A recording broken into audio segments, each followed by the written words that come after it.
Welcome to the deep dive. Today we're really getting into something core to all of us, our emotions. You know that feeling, right? Like that surge of anger that just seems to pop up at work or maybe at home. Mm. Or maybe it's that, that constant worrying about what's next, feeling stuck, maybe a bit down, or always fighting that little voice saying you're not good enough. Yeah, absolutely. Have you ever felt like you just try to push those feelings down, bottle them up, and then bam, they just explode later? It's so common. Right, and you feel totally helpless. Or Yeah. maybe you just think, oh, this is how I am. My family was like this. It's just in my genes. Unchangeable. That sense of being trapped, it's a really big hurdle for so many people, Yeah. truly. But what if I told you that idea, that belief that our emotions are just these uncontrollable forces? Hmm. What if that's not quite right? Okay, I'm listening. So in this deep dive, we're drawing from some really insightful work on emotional regulation, Yeah. all rooted in Adlerian psychology. Hmm. And we're going to, challenge that idea head on. Challenge the idea that we're stuck. Exactly. We'll explore how emotions aren't just reactions, they're actually purposeful, tools even. Hmm. And you have way more power, more agency over them than you probably think. Wow. Okay. So our mission today really is to pull out the key insights, how to navigate your emotional world, understand it better, and maybe even use it constructively for a happier life, Yeah. more fulfilling. Okay, let's dive in then. Adler's big idea, Yeah. because it sounds like it shifts. Well, everything. We often believe emotions are inherited or just stamped on us by how we grew up. Yeah, that's the common view. Like, my dad was always angry, so I'm angry, and then it just leaves you feeling Powerless. completely. And that's precisely what Alfred Adler, his view just cuts right through. He argued that what really matters isn't the traits you inherit, it's how you use them. How you use them. Yes, it's this idea of self-determination. Mm-hmm. Even if you're often irritable or anxious, Adler would say that's not just, bad genetics. It's actually a choice. Yeah. Maybe unconscious, but still a choice in how you're using that emotion. A choice. That's pretty radical. It really is. He had these three core beliefs, really steadfast beliefs. One, you can change yourself by regulating your emotions. It's possible. Okay. Two, it is never too late to change. Doesn't matter your age or history. Never too late. And Yeah. three, if you change yourself, your inner world, your whole life changes too. That's incredibly powerful. So for you listening, this means that getting a handle on your emotions isn't just about like feeling less stressed day to day. It's the actual key to unlocking these huge life changes Adler's talking about. Exactly right. It's about taking back the reins, really. So how do we start? How did Adler suggest we understand these emotions to get that control? Well, he gave us a really useful framework. He sorted emotions into three main categories or ways of looking at them. First, he looked at whether an emotion is connecting or separating. Connecting or separating? Okay, like positive and negative. Sort of, but it's more about the function. Think about joy. It can be wonderfully connecting, right? Mm. Sharing a laugh, celebrating together. But that same feeling of joy can be separating if it's used to, say, mock someone or find pleasure when someone else is uncomfortable. I actually experienced this once at a party. Some colleagues were making jokes, good-natured maybe, but I felt singled out. They were connecting, laughing together. Why you felt isolated? Exactly. Their connecting joy was my separating experience. So it's about the use of the emotion. Got it. What's the second category? The second is time orientation. Is the emotion focused on the past, like nostalgia or maybe regret? Or is it about the present, like a sudden jolt of fear? Or is it looking towards the future, like expectation or anxiety about what's coming? Past, present, future. Makes sense. And the third, The third type he called gap emotions. These pop up because of a gap, a discrepancy between your ideals, your goals, and where you actually are right now. that feeling of, I want this, but I have that. Precisely. That tension, that dissatisfaction, that's a gap emotion. That's a really clear way to break it down. But here's something that might surprise you listening. Not all these emotions are equally easy to control, are they? No, not at all. Psychology generally groups emotions into, let's say, three types based on controllability. Yeah. First, you have feeling-based emotions. These are really immediate sensory things. That smells good. Ouch, that hurt. Right, like reflexes. Pretty much. Very hard to consciously control. Then there are moods. These are longer-lasting states, often tied to your physical well-being. Feeling generally down for a few days after, say, failing an exam, or just feeling cheerful for no specific reason. Also hard to just switch off. Very difficult, yeah. But the third category, this is crucial, is passions. These are the intense, rapid, but relatively short-lived emotions, like anger, sadness, intense joy, fear. And these are the ones Adler focused on. Exactly. This is where Adler says our real power lies. While feelings and moods are tough, passions are controllable. That's where we need to focus our energy. Regulating these passions is the key to happiness, to well-being. Okay, controllable passions. And in Adler's view, these passions always have two things: an object, something or someone they're aimed at, and a purpose. Anger, for instance, isn't just random noise. It's always at someone or something. And it's used to achieve a goal. A goal, like what? Maybe to dominate someone, get your way, defend yourself. It has a function. So anger isn't just a feeling, it's more like a strategy, a tool. That's a great way to put it. A tool with a purpose. Hmm. And understanding that purpose is the first step to gaining control, even when it feels like this uncontrollable wildfire inside you. Okay, let's talk about anger then, because, wow, that's a big one for so many people, that feeling of just losing it. It really is. And it can feel overwhelming, but Adler insists it is controllable. He identified 4 main purposes behind anger. Recognizing these can be a game changer. Okay, what are they? First, anger can be used to dominate others. Think about parents getting angry with kids who aren't obeying. Notice, anger often flows downwards towards those we see as lower in status. Mm-hmm. Yeah, I see that. Second, it can be used to gain an advantage or establish dominance. Like in an argument, maybe a couple arguing about finances or raising kids, anger becomes a weapon to try and win. Right, to shut the other person down. Exactly. Yeah. Third, anger serves to defend one's rights. That classic neighbor dispute over a fence line. Anger is used there to protect what you see as your territory, your rights. Okay, defense. Makes sense. And fourth, anger can be used to promote justice. Getting angry when you see someone littering or smoking in a no-smoking area. This could be socially useful, but how you express that anger is critical. So dominate, gain advantage, defend rights, promote justice. Those are the purposes. Generally, yes. And when people express anger, they're usually looking for one of 3 outcomes. 1, proving they're superior, like a boss tearing down an idea to show who's in charge. 2, making others submit, making them give in. And 3, just getting a sense of accomplishment, like shouting slogans at a protest can give you a feeling of doing something. And the common thread. It's almost always about self-benefit in some way. Even promoting justice often feels good to the angry person. That's quite a different way of looking at it. So is anger ever actually good then? We're always told it's bad. It's not inherently bad, no. Yeah. It can help us maintain psychological balance. It can signal that a boundary is being crossed. And as we said, promoting justice can be positive. The danger zone is expecting your anger to magically change someone else. Ah, okay. That usually backfires. It makes people dig their heels in, become more stubborn, resentful. And remember, habitual anger, like a kid learning that tantrums get them candy, that's a learned behavior. Yeah. It's a tool they figured out works. So it's a learned tool, not just an inevitable reaction. Right. So the real question isn't good versus bad. Yeah. But is it constructive? Is the purpose in the expression helpful or harmful? Okay, that makes sense. Which brings us to this idea you mentioned earlier, primary and secondary emotions. Is anger often hiding something else? Very often, yes. Anger frequently acts as a secondary emotion, kind of like a mask for a deeper primary emotion. Like what? Give me an example. Okay, so a boss gets furious at a subordinate for missing a sales target. The anger is secondary. The primary emotion underneath might be disappointment. Or a wife gets angry at her diabetic husband because he ate cake. The anger is visible, but the primary emotion driving it is probably deep worry for his health. Ah, I see. And if you don't recognize that primary emotion? Exactly. If you only deal with the anger, you miss the real issue. Problem solving gets stalled, relationships get damaged. The anger is just smoke, obscuring the actual fire. So how do we get past the smoke? How do we manage this better? Great question. One really powerful tool is shifting your language. Move from second-person statements, accusatory ones, to first-person statements. Okay, so instead of "you're useless." Right, which attacks the other person. Try expressing the primary feeling with I, like, I feel disappointed about the missed target. Or for the wife, I feel worried when I see you eating things that could harm your health.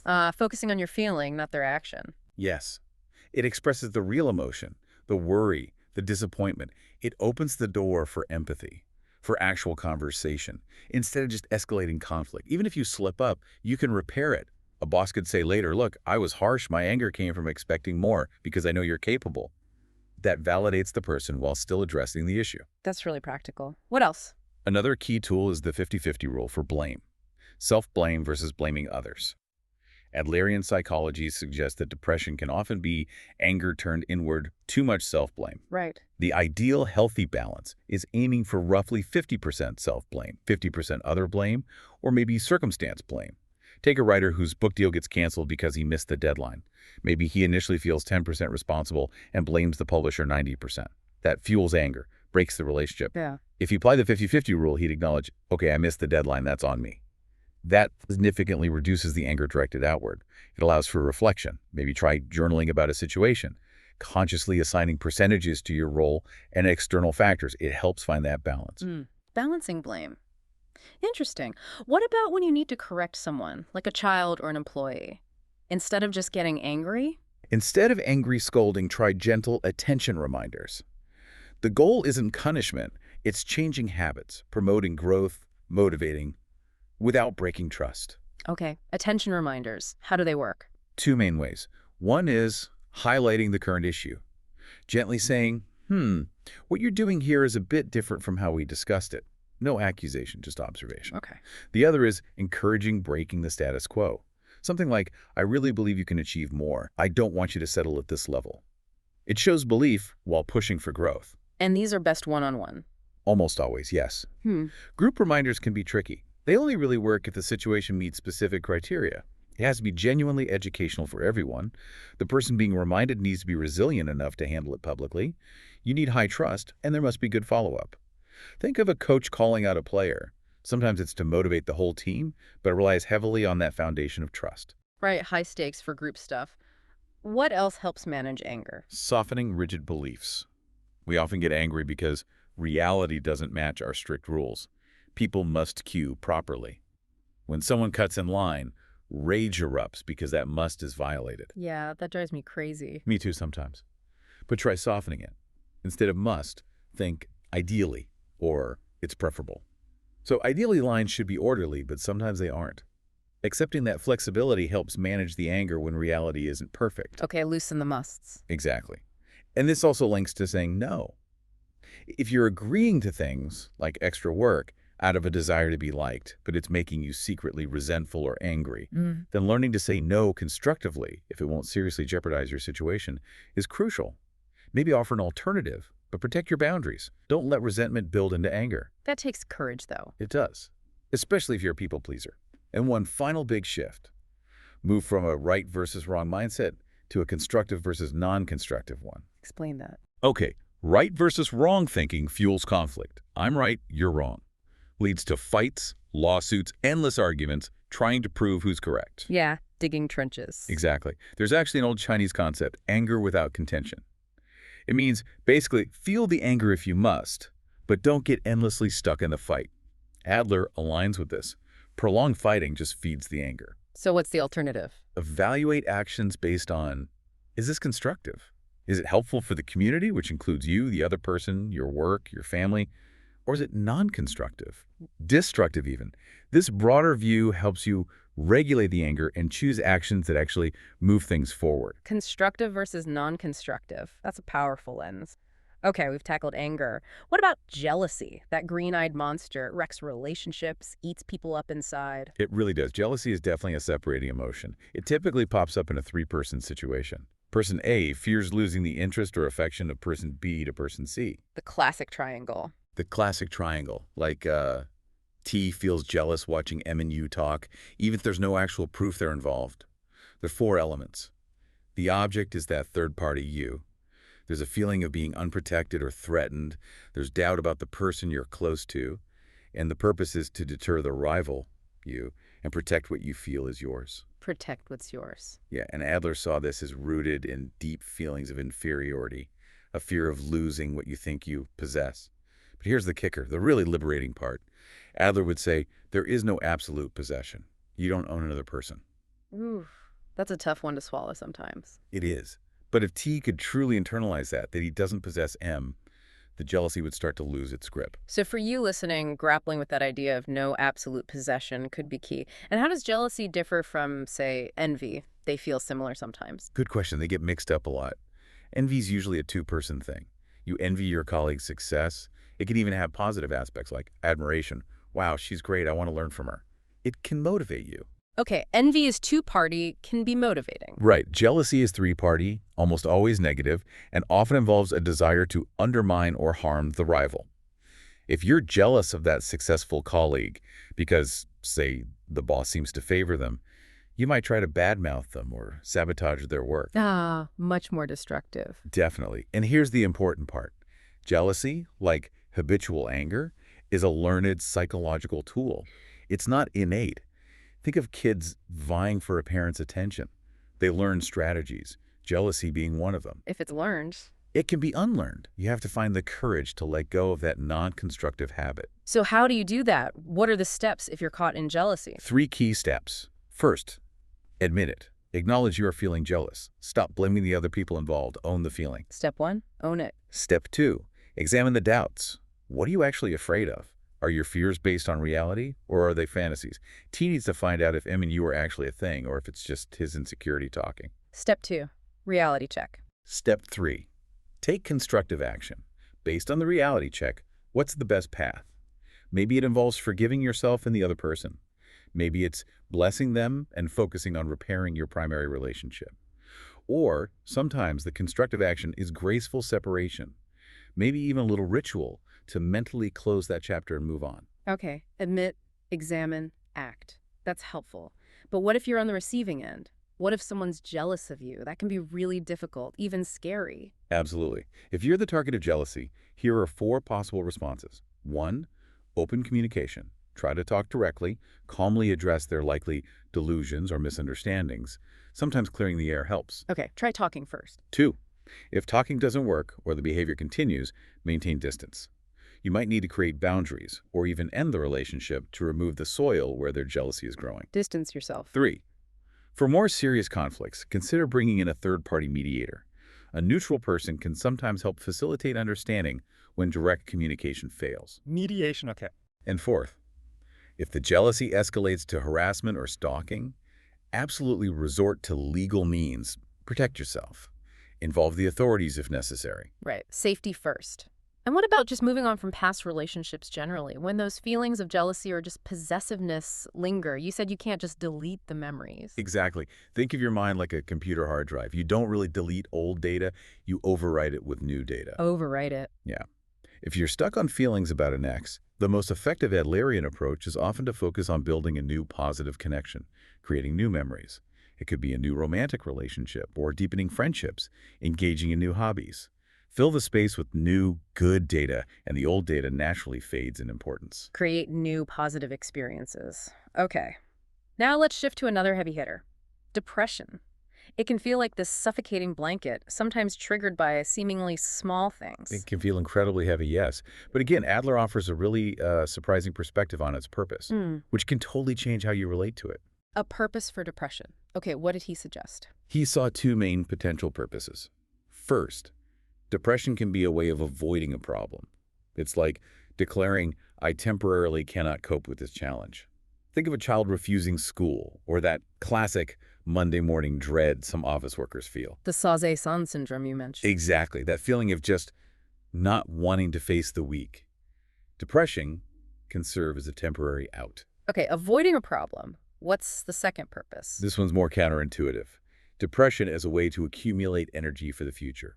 Accumulate energy. How? Think about an economic depression. It's a period of low activity, low energy output. Adler suggested psychological depression can be similar. Your mental and physical energy drops, yes, but maybe that's allowing you to unconsciously recharge, to store up energy for a future effort rather than burning out completely. Wow. So not just a negative state, but potentially a recharging phase. Potentially, yes. It reframes it, doesn't it? It really does. So if depression can be this kind of energy-saving mode, who tends to fall into it most often? Are there patterns? Adler observed a couple of tendencies. First, perfectionists. They set incredibly high standards, and when reality inevitably falls short, they get discouraged, disheartened, which can slide into depression. The disappointment hits hard. Exactly. Second, self-blamers. People who hold rigid beliefs and tend to turn anger inward on themselves. That internalized anger can manifest as depression. Interestingly, these same people might react with anger if someone else blames them. So anger and depression are linked. Very closely. 2 sides of the same coin, often. And Adler had a fascinating take on guilt, too. He saw it as the self-blamer's way of saying, look, I've punished myself enough. Leave me alone. Don't expect more from me right now. It becomes a shield, a way to avoid external pressure and, again, perhaps unconsciously conserve energy. That's a really different view of guilt. So for you listening, recognizing if you fall into heavy self-blame is key. Maybe even tracking it, like we talked about with the 50-50 rule. That could be very insightful, yes. So if you find yourself in that depressive state, the absolute first step Adler would advise is stop the self-blame. Life is full of ups and downs. Nobody's life is a smooth upward curve. Picture your lifeline. It zigs and zags, peaks and valleys. That's normal. Right. Depression, in this view, is a valley. It's a time to rest, to recharge. Taking a break, a sabbatical, a pause isn't failure. It's necessary maintenance. Remember Adler's idea. Everyone is the painter of their own life picture. Don't get caught up in comparing your timeline to others. So embrace the pause. Embrace the pause. See depression as the bending of the knees before you make your next leap. It's a charging period. Okay, so stop self-blame, see it as recharge. What practical strategies help navigate this period? If you're a perfectionist setting impossible goals, two things can help. One, lower the bar. Make the goal more realistic, more achievable right now. Two, build a ladder. Break that huge goal down into tiny, manageable steps. Short-term, mid-term, long-term. Each step you take builds momentum and confidence. Small steps on the ladder. I like that. What about social support? Social interaction is generally helpful, talking to trusted friends, family, a counselor. But Adler cautioned avoiding overly sympathetic people. Sympathetic? You mean empathetic? No, sympathetic specifically. People who offer pity. Oh, you poor thing, rather than empathy. I understand this is hard for you. Pity can actually reinforce the self-blame and make the depression worse. It keeps you in the victim role. Ah, okay. Empathy, not pity. Exactly. If you can't avoid sympathetic people, try to mentally distance yourself from the pity. Don't absorb it. What else? Another surprising strategy. Allow yourself to feel sad. Don't force toxic positivity. Trying to suppress sadness during a depressive phase can hinder that energy storage process. Let yourself fully experience it. Maybe through music, listen to sad music, like Tchaikovsky's Pathetique, then gradually shift to brighter pieces. Or art therapy. Allow the feeling. Then gently guide yourself out. Immerse, don't suppress. Right. And finally, don't underestimate physical and environmental adjustments. Sometimes a change of scenery, even a short trip, can shift perspective. Pay attention to your posture, consciously lift your head, stand tall. Exercise, even gentle movement, deep breathing, maybe even shouting into a pillow.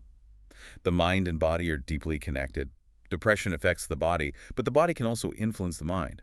Start each day trying to adopt a fresh mindset, even if it feels difficult at first. Body affects mind, mind affects body. Great tips.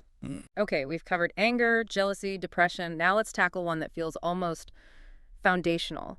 Inferiority. That feeling of not being good enough. It seems to underlie so much. It absolutely does. And Adler's view here is incredibly nuanced. Sure. He actually distinguished between three things that often get lumped together. First, there's objective inferiority, like a physical limitation, what he called organ inferiority, something observable. Okay, objective fact. Second, there's inferiority feeling. This is subjective. It's the belief that you have a defect, even if it's not objectively true. Feeling short when you're average height, for example. Adler said this feeling is universal. Everyone experiences it. Everyone feels it sometimes. Everyone. And third, there's the inferiority problem. This is when the feeling becomes pathological. It's used as an excuse to avoid life's challenges, and it usually drags other people into it. Its purpose is similar to depression's avoidance function. Okay, so inferiority, objective, inferiority feeling, subjective, universal, and inferiority problem, pathological excuse. Precisely. And Adler saw inferiority feelings as central to his whole psychology for two big reasons. One, they're often the starting point for other difficult emotions. Anger, anxiety, jealousy, depression, they often have inferiority mixed in. And two, these feelings serve vital purposes. They make us compare ourselves to others, which can drive self-improvement.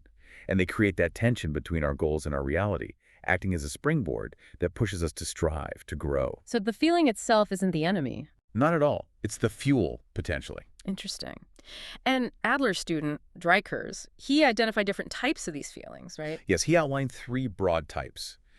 Cosmic inferiority, that sense of being tiny and insignificant compared to the universe. Yeah, looking at the stars. Exactly. Then biological inferiority, recognizing that humans, as a species, aren't physically the strongest. No claws, no fangs. This drove us to cooperate, build tools, create civilization. Okay. And third, Social inferiority. This is the one we feel most often day to day. Feelings of inadequacy from comparing ourselves to others in society, income, looks, achievements, partner status, whatever. Cosmic, biological, social, and the common thread. Comparison. It all comes back to comparison. And Adler's own life really illustrates this. Being the second son, sickly as a child with rickets and asthma, being Jewish in Vienna at that time, struggling academically, he felt inferiority on multiple levels. Yeah. But those feelings fueled his striving for superiority. Not in a negative, dominating way, but a positive drive to overcome his perceived weaknesses. That's what pushed him to become a doctor, to develop his theories. He turned his inferiority into his driving force. Exactly. But there are also non-constructive ways to react. We mentioned the inferiority problem, using it as an excuse, maybe even hindering others or sinking into self-pity. Right. Then there's the superiority complex. This is the flip side. Someone masks deep inferiority by exaggerating past glories, bragging about connections, acting arrogant, all to cover up how inadequate they actually feel. The overcompensation. Precisely. And another tricky one is substituted inferiority feeling. This is when you feel inferior because of someone else's situation. A wife feels worthless because her husband lost his high-status job. Parents feel ashamed because their child isn't getting top grades. Your sense of worth gets tied to someone else. Oof, yeah. That happens a lot. So listening to all this, it sounds like inferiority can lead down some really negative paths. Is it ever actually good? It seems like the source of so much trouble. Let me be really clear here. Adler strongly believed the inferiority feeling itself is not bad. In fact, he saw it as a necessary catalyst for healthy development and growth. It's vital for survival. It pushes us to learn, adapt, improve. The feeling isn't the problem. The response is what matters. Okay, the response is key. So what are the constructive responses? 3 main positive paths. 1, strive for goals, specifically in the area where you feel inferior. Feel like you're not smart enough. Study harder, take that exam again until you pass. Like I mentioned, I felt inferior to academic psychologists initially. Your business background. So I used that feeling to drive myself to study intensely, get qualifications, and eventually contribute in my own way. The inferiority became motivation. Use it as fuel. Okay, what's the second path? Compare, yes, but then develop your unique strengths. Don't just try to be a pale imitation of someone else. Think of Yukawa Hideki, the physicist Nobel laureate. His family were all famous scholars in other fields. Instead of competing directly where he felt perhaps less naturally gifted, he chose physics, a different path where his unique talents could shine. Find your own lane. Find your own lane. Have the courage to be different, to develop what makes you unique, rather than chasing someone else's definition of superiority. Love that. And the third constructive response. Transform the inferiority feeling into community feeling. This is really the ultimate goal in Adlerian thought. Use that drive, that energy sparked by feeling inferior, not just for yourself, but to contribute to others, to your community, to society. Find purpose in helping, in connecting, in building something together. Contributing to the community. Yes. Like my project, to help non-academic authors publish that came partly from my own feelings about established academia. But the goal became serving a community, empowering others. That fosters belonging, trust, and turns the initial inferiority into something positive and shared. Those are fantastic examples. It really shifts the perspective. I can think of people I know who felt they weren't book smart but became amazing counselors because they developed incredible empathy, or older people starting new careers driven by that feeling of, I still have something to offer. Exactly. That feeling of inferiority isn't a life sentence. It's a potential springboard. Yeah. If you learn to work with it constructively, it can launch you into a truly wonderful, meaningful life. So bringing this all together, we've journeyed through anger, jealousy, depression, inferiority, all these complex, often difficult emotions. It really circles back to what you said earlier about your own experience reframing that difficult presentation, shifting it from just worry to a challenge. That distinction is absolutely crucial.